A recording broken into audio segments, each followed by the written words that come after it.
Thank you. I think the last presentation is on the site of Umm al-Jimal in Jordan, but I'm not sure that Mr. Muaffaq Hazza could move to an area with a better internet connection. So I'm going to ask Bill Finlayson, IMINA director, to say a few words about this site. Bill has worked in Jordan for many years, and I think he can show some slides from Muaffaq's presentation. Bill, if you can help with that, will be appreciated. Yep. Thank you. Just share my screen. Fortunately, Muaffaq put his slides onto Dropbox, so I've been able to download them and we'll run through them. Obviously, it's not the same as Muaffaq giving the lecture, but it'll give you a flavor of what's going on at al-Jimal. This very well preserved black basalt site in the north of Jordan, and you can see its location there, just very much on the Syrian border, which affects the nature of the project they're conducting. A site that probably has its history beginning in the Nabataean period as on the trade routes between places like Petra and Damascus and Palmyra. And here, Muaffaq's provided some very spectacular photographs of the remains there. These very well preserved basalt buildings survive still today to several stories high.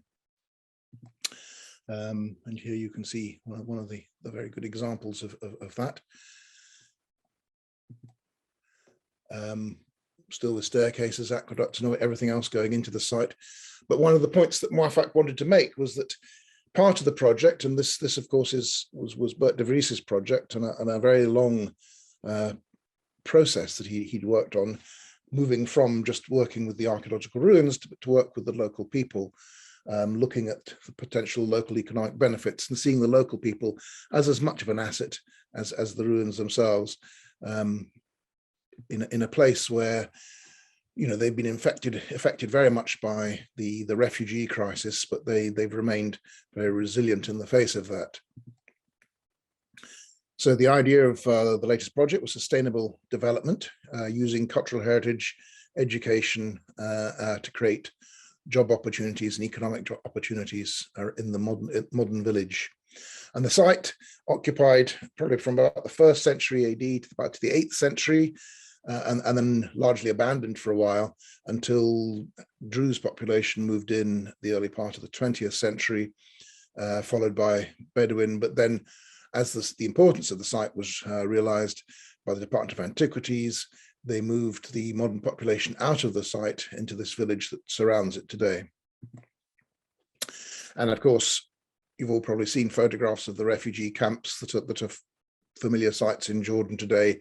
And that has affected the local community enormously, population rising by about 75%, and unemployment rising to about 50%. So a lot of serious problems. And there you can see al-Jimal next to Zatari camp, one of the more famous of the refugee camps, a very large town in its own right. And one of the problems has been that much of the international aid and so on that's gone into these refugee camps has not reached the local communities or the refugees who aren't settled in the camps. So a lot of economic impoverishment, hence much of the work on the project. And of course, starting in the usual way with tourism, interpretive centers and so on, and facilities to bring tourists in, the usual sort of things that highly practical bathrooms, cafes, museums, all that sort of thing, and plans for how this will operate. But also clearing up the site, and I think it's something that we're all familiar with, is trying to clear through some of the rubble to make sites a little bit more accessible to tourists. So there you can see the aftermath of path clearance, so that tourists can actually get in and around the site. And signage, locally designed signage, designed with the project and locally and made locally, so relatively easy to replace as they get damaged. As signs, as we all know, signs on sites do get damaged.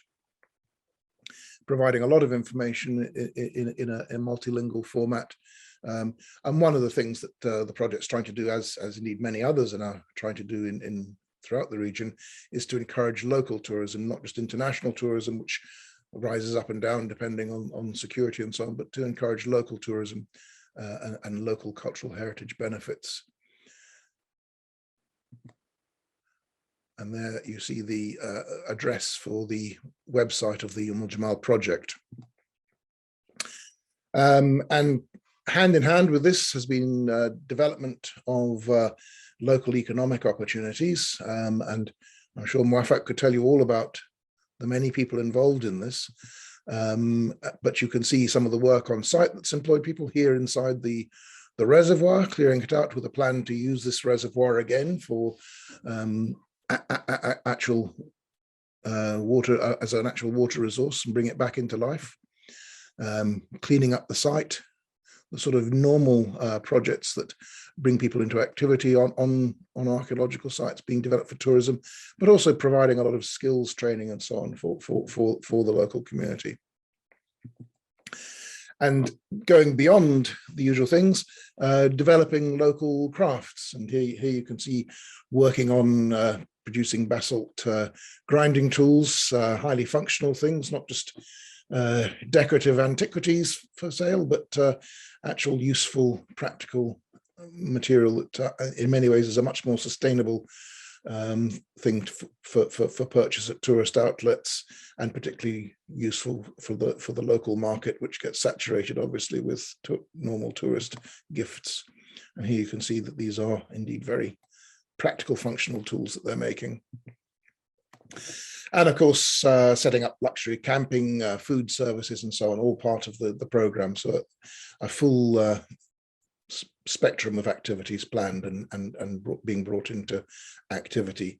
And of course, site management, part of that. But going beyond that, there's a children's educational program, which Muaffaq has also been highly active in personally, teaching the children, teaching a mixture of Jordanian and Syrian children together.